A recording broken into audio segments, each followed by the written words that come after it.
Video शुरू होने से पहले ही बता दूं कि वीडियो में एक सवाल है जिसका जवाब आपको वीडियो खत्म होने तक देना है।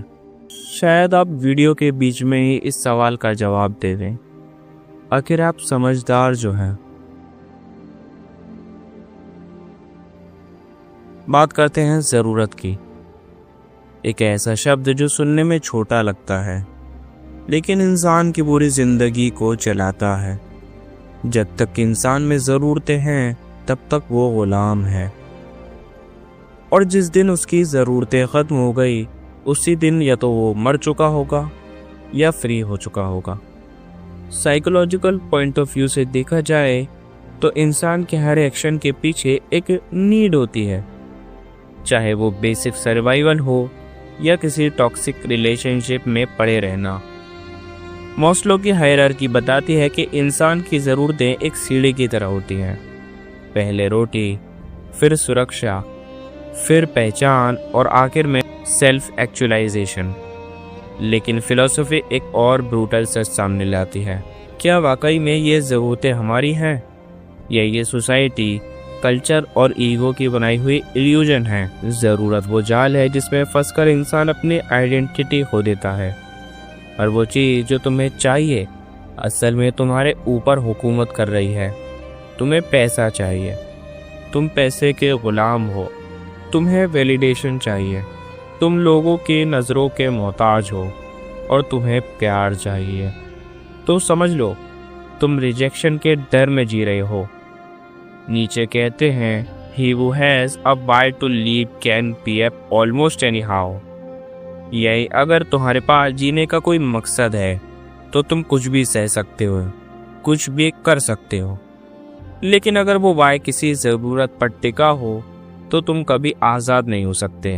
तुम बस सरवाइव करते रहोगे। ज़रूरत इंसान को हालात के मुताबिक मैनिपुलेट करती है, वो भी आसान तरीके से। कंपनियां, ब्रांड्स तुम्हें ये यकीन दिलाते हैं कि तुम्हें एक नया फ़ोन चाहिए, एक नई आइडेंटिटी चाहिए, लेकिन असल में वो तुम्हारे भीतर के खालीपन को बेच रहे होते हैं। पॉलिटिक्स तुम्हें ज़रूरत का डर दिखाकर कंट्रोल करती है। तुम्हें लगता है कि वो तुम्हें प्रोटेक्शन बख्श रहे हैं, इसलिए तुम अपनी फ्रीडम छोड़ देते हो। लव भी अब एक प्योर इमोशन नहीं रहा, बल्कि एक ट्रांजैक्शन डील बन चुका है, जहां हर कोई अपने इमोशनल ज़रूरतों की पूर्ति के लिए किसी और का इस्तेमाल कर रहा होता है। वहीं आप भी दूसरों की ज़रूरतें पूरी करने में लगे होते हो। तुम जिसे प्यार कहते हो वो शायद सिर्फ तुम्हारा इमोशनल सर्वाइवल मैकेनिज्म हो सकता है। फिलॉसफी हमें एक रास्ता दिखाती है, यानी ज़रूरतों से ऊपर उठ जाना। जब इंसान अपनी डिज़ायर्स, एक्सपेक्टेशन और ज़रूरतों को ऑब्जर्वर की तरह देखना शुरू करता है, तभी तुम उसे कंट्रोल कर पाते हो। वरना हर इंसान एक पपेट बन जाता है जिसकी स्ट्रिंग्स उसकी खुद की ज़रूरतों के हाथ में होती है। तुम कुछ अचीव करते हो, फिर एक नई ज़रूरत, जो नेवर एंडिंग लूप बन जाता है। एक साइकोलॉजिकल स्लेवरी है। और इस लूप से बाहर निकलने के लिए पहले ये मानना ज़रूरी है कि ज़रूरतें तुम्हें डिफ़ाइन नहीं करती, बाकी समझना और ना समझना आपके बस की बात ही नहीं है।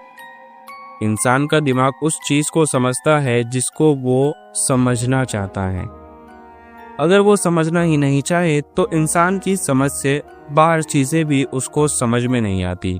अगर आप समझदार होंगे तो मेरी इस बात को समझदारी से समझेंगे। वैसे भी आप समझदार जो ठहरे। ज़रूरत और इच्छा सुनने में एक जैसे लगते हैं, लेकिन इन दोनों के बीच एक ही फ़र्क है, इंसान की बर्बादी या आज़ादी। ज़रूरत वो है जो ज़िंदा रहने के लिए चाहिए, जैसे खाना, पानी, हवा। पर इच्छा एक भूख है जो कभी ना मिटती है और ना मिटने देती है। एक बार तुमने अपनी ज़रूरतें पूरी कर ली, तुम्हारा दिमाग तुम्हारी इच्छाओं के पीछे दौड़ने पर मजबूर करेगा। इस टर्म को साइकोलॉजिकल पॉइंट ऑफ व्यू से देखा जाए तो यानी इंसान कुछ चाहता है, जो चाहता है उसे पा लेता है, थोड़ी देर खुश होता है, फिर एक नई इच्छा पैदा हो जाती है और ये साइकिल बार बार दोहराई जाती है। जब तक कि इंसान एग्जॉशन में न गिर जाए या आत्महत्या न कर ले। लेकिन ये सिस्टम चाहता है कि तुम्हें हमेशा कोई ना कोई कमी महसूस होती रहे। स्कूल्स में तुम्हें सिखाते हैं कि तुम्हें एक सही करियर चाहिए। सोशल मीडिया तुम्हें दिखाता है कि तुम्हें एक परफेक्ट बॉडी चाहिए। रिलेशनशिप्स तुम्हें यकीन दिलाते हैं कि तुम्हें किसी का साथ चाहिए। और ये इल्यूजन इतनी बार रिपीट होता है कि तुम भूल जाते हो तुम एक कंप्लीट बीइंग हो।